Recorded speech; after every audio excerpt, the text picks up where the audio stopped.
नमस्कार दोस्तों, स्वागत है आपका मूवी अड्डा में, जहां हम आपके लिए लाते हैं सिनेमा जगत की अनोखी और दिलचस्प कहानियां। आज हम बात करेंगे एक ऐसे हादसे की जिसने पूरी दुनिया को हिलाकर रख दिया था, टाइटैनिक का डूबना।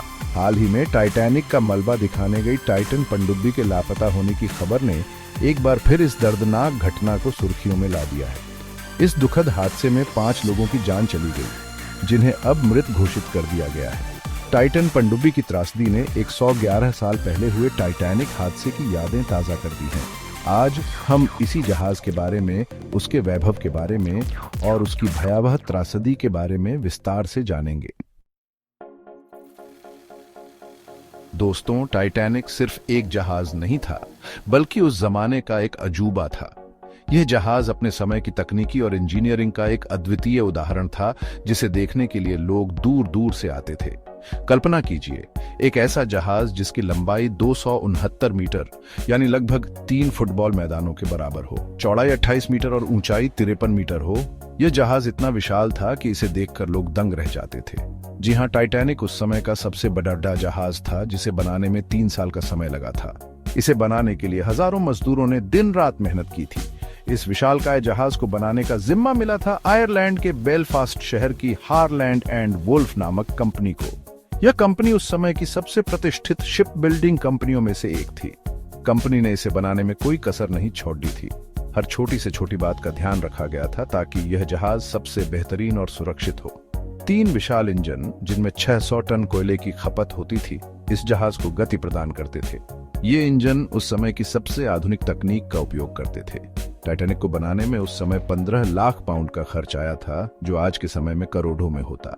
ये खर्च उस समय के हिसाब से बहुत अधिक था, लेकिन इसे बनाने में कोई कसर नहीं छोड़ी गई थी। इस जहाज में 3300 लोग सवार हो सकते थे और अपनी पहली यात्रा पर ही इस पर 1300 यात्री और 900 चालक दल के लोग सवार थे।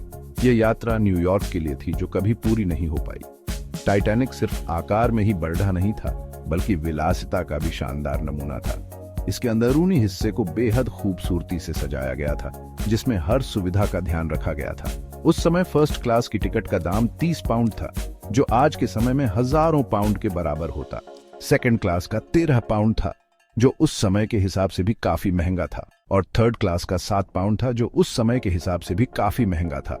लेकिन इसके बावजूद टाइटैनिक पर यात्रा करना एक सपने जैसा था, जिसे हर कोई पूरा करना चाहता था।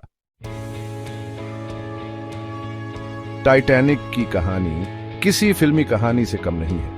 ये एक ऐसी घटना है जिसने पूरी दुनिया को हिलाकर रख दिया था। इसकी शुरुआत होती है एक भयानक घटना से, जो हादसे से कुछ महीने पहले घटी थी। ये घटना एक प्राकृतिक आपदा थी, जिसने टाइटैनिक के भाग्य को सील कर दिया। ग्रीनलैंड के एक हिस्से में ग्लेशियर का एक विशाल टुकड़ा 500 मीटर का उससे अलग हो गया और हवा और समुद्र के रास्ते दक्षिण की ओर बढ़ने लगा। यह हिमखंड धीरे धीरे अटलांटिक महासागर की ओर बढ़ता गया। यह विशाल हिमखंड 14 अप्रैल तक 125 मीटर का हो गया था, और उसी रात इसने टाइटैनिक का रास्ता रोक लिया। यह टकराव इतना जबरदस्त था कि जहाज के कई हिस्से क्षतिग्रस्त हो गए। यह 14 अप्रैल 1912 की रात थी, जब टाइटैनिक 41 किलोमीटर प्रति घंटे की रफ्तार से इंग्लैंड के साउथहैम्पटन से अमेरिका के न्यूयॉर्क शहर की तरफ BRH रहा था। यह जहाज अपनी पहली यात्रा पर था और इसे अडूबने वाला जहाज कहा जा रहा था। जहाज पर 2200 लोग सवार थे, और किसी को अंदाजा नहीं था कि कुछ ही घंटों में यह खुशी का सफर मातम में बदल जाएगा। इनमें से कई लोग अमीर और प्रसिद्ध थे, जो इस शानदार यात्रा का आनंद लेने के लिए उत्साहित थे। हिमखंड से टकराने के 4 घंटे के भीतर ही टाइटैनिक अटलांटिक महासागर में समा गया। यह हादसा इतना अचानक और भयानक था कि किसी को संभलने का मौका ही नहीं मिला। यह हादसा इतना भयावह था कि 1500 से ज्यादा लोगों को अपनी जान गंवानी पड़ दी। बचे हुए लोग लाइफ बोट्स में किसी तरह अपनी जान बचाने में कामयाब रहे। इसे आज तक का सबसे बड़ा समुद्री हादसा माना जाता है। टाइटैनिक का मलबा आज भी अटलांटिक महासागर की गहराइयों में पड़ा हुआ है, जो इस त्रासदी की गवाही देता है। ब्रिटेन और अमेरिका की सरकार ने हादसे की जांच के आदेश दिए, और जांच में हिमखंड से टकराना ही हादसे का कारण बताया गया। इस हादसे ने समुद्री यात्रा के नियमों और सुरक्षा मानकों में कई महत्वपूर्ण बदलाव लाए। टाइटैनिक के डूबने के बाद इसके मलबे की तलाश शुरू हुई, जो 73 साल तक चली। आखिरकार सितंबर 1985 में अमेरिका और फ्रांस के संयुक्त अभियान में टाइटैनिक का मलबा मिला। इस अभियान में अमेरिकी नौसेना ने अहम भूमिका निभाई थी। यह मलबा समुद्र तल से 2600 फीट नीचे अटलांटिक सागर में मिला, कनाडा के सेंट जॉन्स के दक्षिण में 700 किलोमीटर दूर और अमेरिका के हेलिफोक्स से 595 किलोमीटर दक्षिण पूर्व में। टाइटैनिक 2 टुकड़ों में मिला, दोनों एक दूसरे से 800 मीटर दूर पड़े हुए थे। आसपास भारी मात्रा में मलबा पड़ा था, जो उस भयावह रात की कहानी खुद बयां कर रहा था। टाइटैनिक को उस समय का सबसे सुरक्षित जहाज माना जाता था। कहा जाता था कि यह जहाज कभी नहीं डूब सकता, लेकिन नियति को कुछ और ही मंजूर था। हिमखंड से टकराने के बाद टाइटैनिक के 5 वाटरटाइट कमरों में पानी भर गया।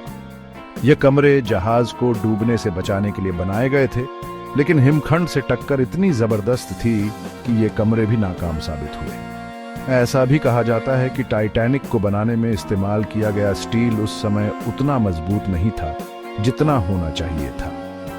हिमखंड से टकराने के बाद जहाज का ढांचा बदल गया और दरवाजे बंद नहीं हो पा रहे थे, जिससे पानी तेजी से अंदर भरता चला गया। यह जानकर आपको हैरानी होगी कि टाइटैनिक को हिमखंड की चेतावनी पहले ही मिल चुकी थी। यह चेतावनी एक वायरलेस मैसेज के जरिए दी गई थी, जो उस समय की नवीनतम तकनीक थी। लेकिन इस तकनीक के बावजूद यह संदेश टाइटैनिक तक नहीं पहुंच पाया। ऐसा कहा जाता है कि टाइटैनिक के सफर शुरू करने से कुछ दिन पहले ही एक अन्य जहाज ने अटलांटिक सागर को पार किया था। यह जहाज भी उसी मार्ग पर था जिस पर टाइटैनिक को जाना था। इस जहाज ने हिमखंडों की मौजूदगी को देखा और तुरंत ही चेतावनी भेजी। इस जहाज ने 12 अप्रैल को, यानी हादसे से ठीक 2 दिन पहले, टाइटैनिक को वायरलेस मैसेज के जरिए हिमखंड की मौजूदगी को लेकर चेतावनी दी थी। यह संदेश टाइटैनिक के रेडियो ऑपरेटरों के लिए था, ताकि वे सतर्क हो सकें और जहाज को सुरक्षित मार्ग पर ले जा सकें। लेकिन दुर्भाग्य से यह संदेश कभी टाइटैनिक तक पहुंचा ही नहीं।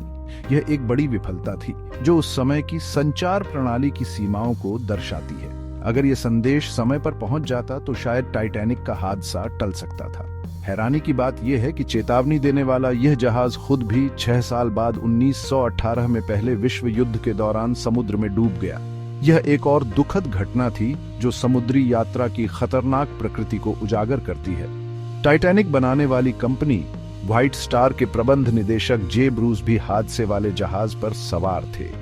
वो इस यात्रा के दौरान जहाज की भव्यता और उसकी सुरक्षा को लेकर आश्वस्त थे।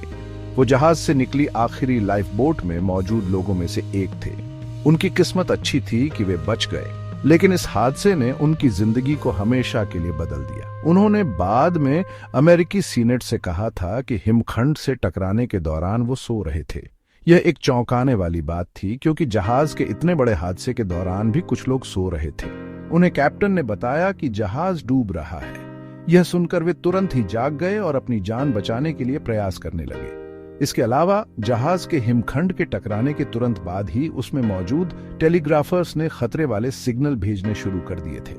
ये सिग्नल आसपास के जहाजों को भेजे गए थे ताकि वे मदद के लिए आ सकें। जिन लोगों तक सिग्नल पहुंचा उनमें आर्थर मूर भी शामिल थे।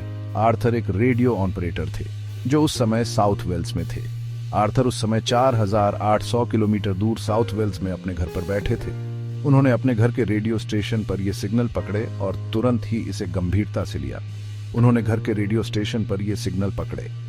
यह एक अद्भुत घटना थी, क्योंकि उस समय रेडियो संचार की तकनीक इतनी विकसित नहीं थी। वो अगले दिन 15 अप्रैल को पुलिस स्टेशन भी गए। उन्होंने पुलिस को इस घटना की जानकारी दी, लेकिन पुलिस ने उनकी बात पर विश्वास नहीं किया। लेकिन उनकी बात पर कोई भरोसा नहीं कर रहा था। पुलिस को यह एक मजाक या गलतफहमी लगी और उन्होंने इसे गंभीरता से नहीं लिया। वो इस जहाज को वक्त पर डूबने से नहीं बचा सके। यह एक बड़ी त्रासदी थी जो कई लोगों की जान ले गई, लेकिन वो उन लोगों में से एक थे जिन्होंने टाइटैनिक के मलबे की तलाश की थी। उन्होंने इस मलबे को खोजने के लिए कई प्रयास किए और अंततः इसमें सफल भी हुए। आर्थर ने सोनार तकनीक पर काम करना शुरू कर दिया था। इस तकनीक ने समुद्र के नीचे की दुनिया को समझने में महत्वपूर्ण भूमिका निभाई। आज टाइटैनिक का मलबा जंग खा रहा है। बैक्टीरिया और दूसरे कीटाणु इसे तेजी से खत्म कर रहे हैं। यह मलबा धीरे धीरे समुद्र में विलीन हो रहा है। जानकारों का मानना है कि वो दिन दूर नहीं जब टाइटैनिक का अस्तित्व ही इतिहास बनकर रह जाएगा। ये एक दुखद अंत है, लेकिन यह हमें उस समय की तकनीकी सीमाओं और मानव त्रुटियों की याद दिलाता है। तो दोस्तों, ये थी कहानी उस जहाज की जिसे अजय माना जाता था, लेकिन जो समुद्र की गहराइयों में समा गया। टाइटैनिक की कहानी हमें याद दिलाती है कि प्रकृति के आगे इंसान की बनाई हुई कोई भी चीज छोटी है। क्या टाइटैनिक को बचाया जा सकता था? क्या हिमखंड की चेतावनी को नजरअंदाज करना टाइटैनिक की सबसे बेढी भूल थी? इन सवालों के जवाब शायद इतिहास के पन्नों में ही कहीं डीएफ न है, लेकिन टाइटैनिक की कहानी हमें एक सीख जरूर देती है। जिंदगी अनिश्चित है और हमें हर पल को जीना चाहिए। कमेंट करके बताइए, टाइटैनिक के बारे में जानकर आपको कैसा लगा?